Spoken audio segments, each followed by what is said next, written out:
Hello guys, what's going on? Today I want to talk to you a little bit about this book here, Economic Thought Before Adam Smith by Murray Rothbard. Murray freaking Rothbard. Probably my favorite author regarding economics. He's so good, he's so didactic, he's so logical and he uses such a simple language, so easy to understand. He's very good at refuting arguments, at identifying fallacies too. And although he's not like a big of a theorist, a theoretician, I don't know, like he didn't aggregate that much in terms of theory. I would say like economic theory, pure economic theory. He was a excellent researcher. He was a stalker for sure.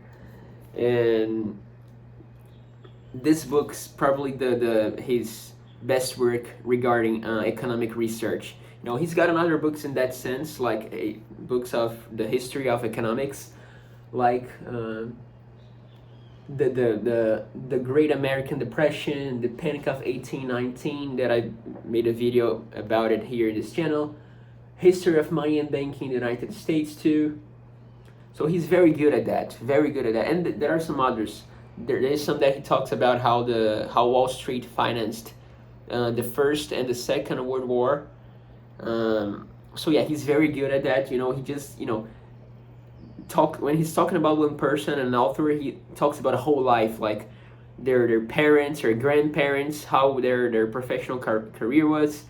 He talks about the personal letters, the family, all that, not in a disrespectful way, of course, but for us to understand who is the person that he's talking about, and perhaps why the person, and perhaps that's the wrong word. I was thinking about vielleicht, which is maybe in German, and I said perhaps, I'm sorry, and which would be maybe the reason why the person wrote what the person wrote it. So yeah, that's a very nice trace of him. And this book here, I think that not the whole point, but like the biggest point, like the context. I forget how to say the word for that. There was a charmer expression for that, the context. The objective, the biggest objective is to show how Adam Smith completely switched it, and it kind of erased and make it covered all the progress, not all the progress, but like half of the progress in economic thought and theory that had been made until him. That's a very important point, and what he shows here with approximately like 3,000 years, not 3,000, Aristotle, he starts with Aristotle, he started actually before Aristotle, but anyways, I don't know, like 3,000, 4,000 years before Adam Smith. That's 4,000 years of development of economic theory before him, and Adam Smith, almost took 2 or 3 or 4 step backs in terms of theory. And yeah, he talks about Aristotle and the church fathers and the scholastics, the Protestants too, the Renaissance period in Italy, the Illuminists, I would say in French, the Scottish Enlightenment, the Illuminists, which is enlightenment. I use the Portuguese term. I'm sorry. I tried to make a mix between Portuguese and English, and it turned out terrible. I'm sorry. The French and Scottish Enlightenment, the Mercantilists too, and he talks about the story of all this period. It's very, very good, and especially when he talks about the scholastics, it's excellent. Probably the first. The first time in which economic thought appeared to be developed in a more formal way. And there's something very interesting that he talks about here. It's how economics, and that's the Austrian view too, and libertarianism, if you come to see, is that until like I would say the 16th or the 17th century, economics was like a branch of ethics and law. They were integrated in that bigger topic of law and ethics and politics, And that's very interesting because it's a different approach that we have today. Today we don't see like that today in economics. If you go to a school of economics like Harvard or Cambridge or whatever your local university, you won't see economics like that. You would see like almost as if a separate science. But in the end, almost all the authors before Adam Smith treated economics as a branch, almost as a branch or as a consequence of ethics and law. And he talks, and that's what the Austrians do too, And he showed how a lot of important topics in economics were developed throughout the time, like the theory of currency, the theory of value, which was people had this notion that the scarcity and utility had not everyone, but it was very important in that sense. And then with Adam Smith, this was completely ignored until like the Austrians 100 or 150 years after that. And then today is a little bit more known, but we still have this notion that the value has its origin in the cost of production, which is insane. But like the value of anything is not innate, It's regarding the utility that each person subjectively gives to the good, and the relative scarcity. And this was actually not pretty known, but people had this notion in their minds. Maybe they just wasn't that much clear in explaining that, because it takes time for knowledge to develop. And he talked about that, the currency inflation, how a increase in the price of an increase in the amount of specie would cause a increase in prices too, and the exchange flow, the flow of a species between countries too. When you accumulate a lot of species in your country, the prices will rise, and the goods from the other countries will be relatively more cheaper. So people would buy this. People would import more. They would buy goods from other countries, and the species would flow out of your country or your home country, and then the prices would tend to get a little lower, and that would stimulate exports, and exports would flow to the other countries, and then the species would go back, and that's like the balance that happened. So people throughout the history, they would promulgate these notions, and I'm talking about huge topics, but anyways, it's very interesting. Another thing that's very interesting that he talked about, I wish I could just this disclaimer, just a parenthesis, as we say here in Brazil, a parenthesis. I wish I could remember every single thing in this book, and I'm so sorry, and I lament a lot that I wouldn't be able to remember everything. But anyways, he talks about how Catholic and Protestant visions of world, I would say, inspire the economic development, and that's insane. Like this cost of production theory, like that Adam Smith and some other Scottish had, this had a lot to do with the Protestants, especially the Presbyterian Calvinist chain of thought of work and valuing work in itself, and the hardship of work.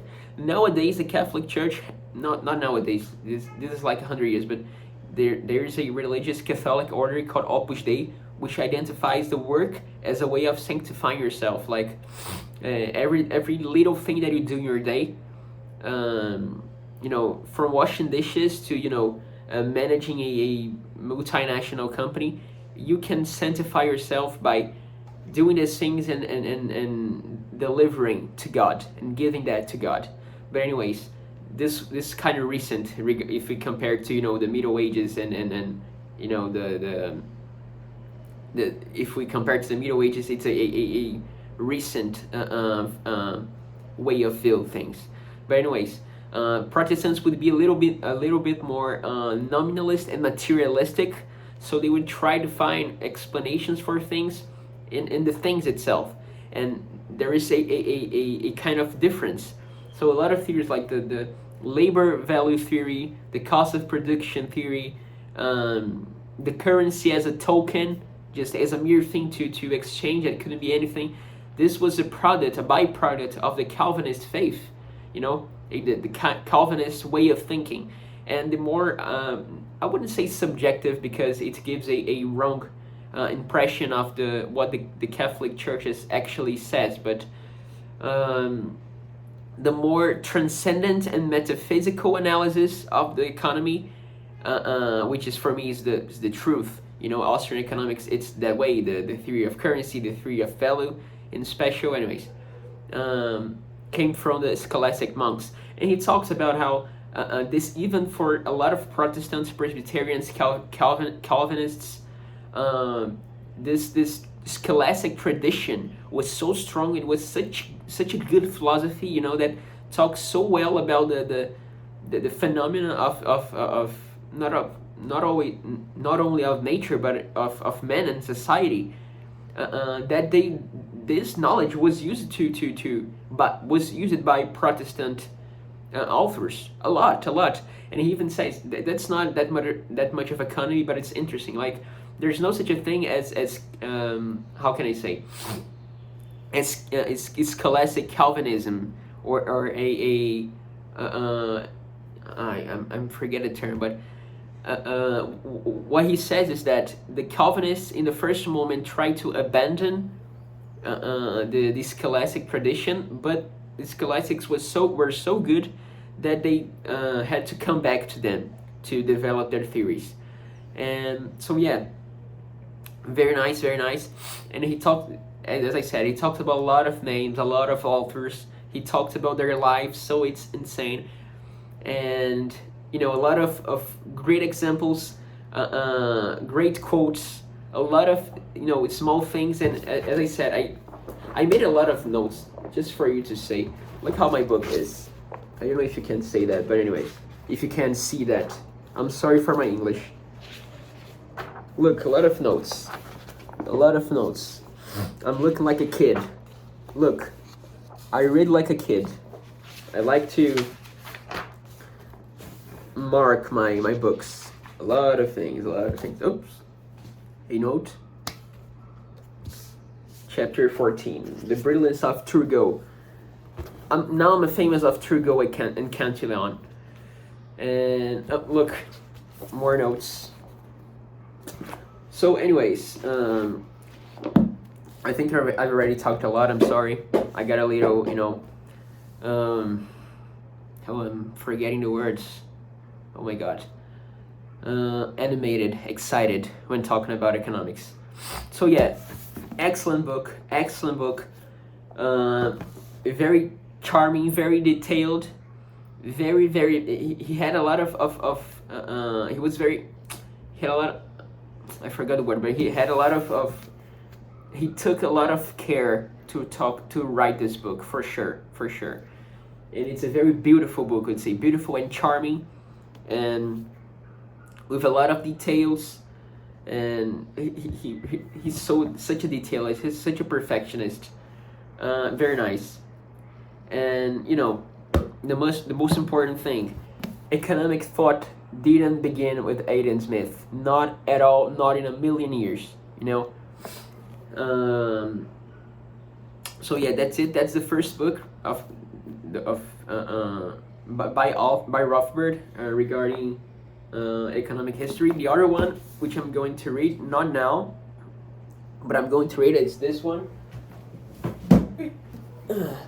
Classical Economics. So that's from Adam Smith on. And